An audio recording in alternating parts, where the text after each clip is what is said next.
Fala, galerinha! Sejam mais que bem-vindos ao Quer Que Desenhe?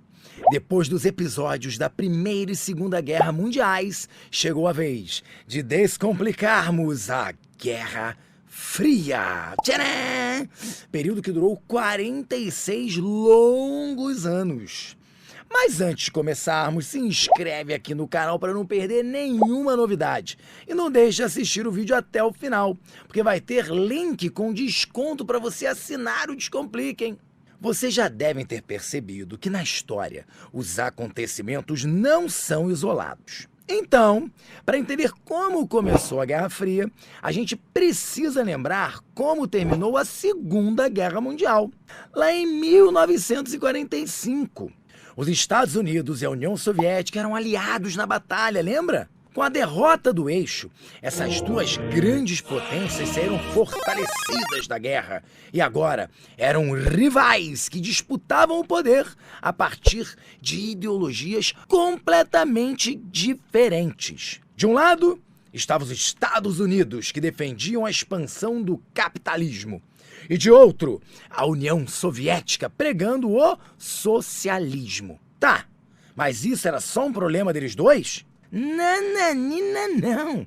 O restante dos países se viu obrigado, entre aspas, a escolher um dos lados para se aliar e ter proteção. O resultado disso foi a criação de um mundo bipolar, fazendo o mundo viver uma duplicidade ideológica.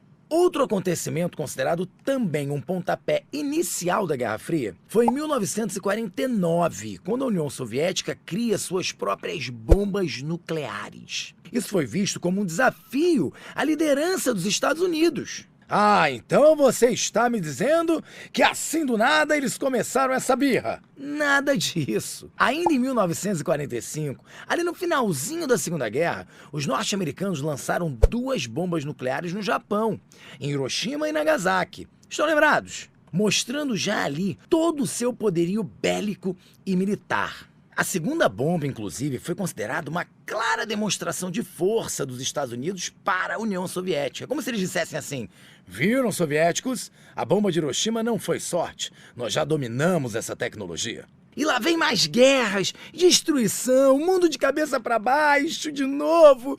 Vocês devem estar pensando. Bom, mais ou menos. Acontece que Estados Unidos e União Soviética nunca se enfrentaram diretamente de fato, sabe? E é por isso que o nome é Guerra Fria, porque entre essas duas potências nunca houve um combate face a face. É importante entender que o que rolava era uma disputa ideológica, em que o tempo todo os Estados Unidos se mostravam melhores que a União Soviética, e a todo momento a União Soviética vai mostrar que ela é que é melhor que os Estados Unidos. É uma disputa geral, em que toda ação de uma dessas nações desencadeia uma reação na outra. Entenderam?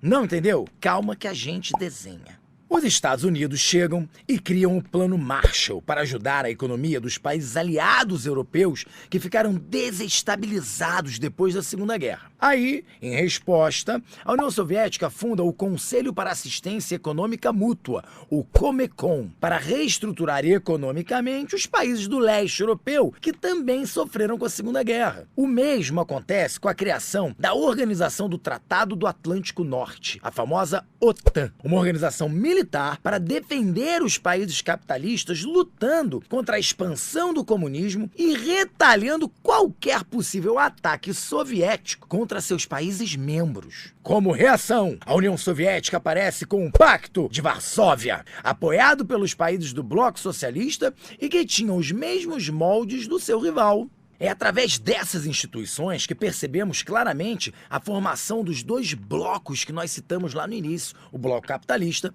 e o bloco socialista. E nas práticas de espionagem também não foi diferente, não. Para saber quem era o melhor Sherlock Holmes do mundo, os Estados Unidos aparecem com a Companhia de Inteligência Americana, mais conhecida como CIA. E os soviéticos com o Comitê de Segurança do Estado, Serviço de Investigação da União Soviética, em que a sigla em russo é KGB. Achou que acabou? Achou errado! Pensa que foram mais de 40 anos de pura tensão em todo o mundo, que estava preocupado com a possibilidade de mais uma grande guerra, o que infelizmente não deixou de acontecer também. Porém, não nas mesmas proporções que as duas anteriores, mas isso a gente fala já já. Os pontos-chave da Guerra Fria que você não pode deixar de anotar, que costumam ser muito cobrados no Enem, são a corrida armamentista, a corrida espacial e a crise dos mísseis de Cuba. Vamos lá, um de cada vez pra gente não se perder e entrar numa fria na hora da prova.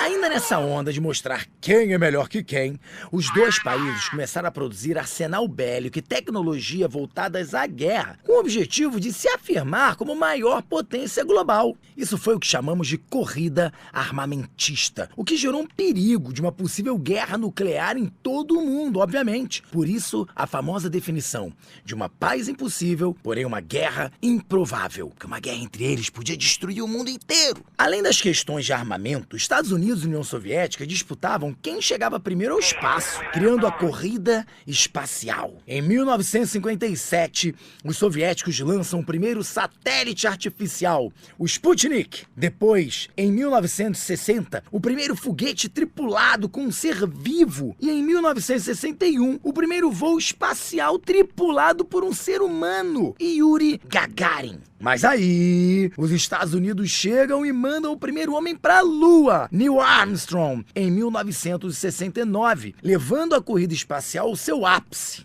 Lembram que esse período entre as duas superpotências era de pura tensão?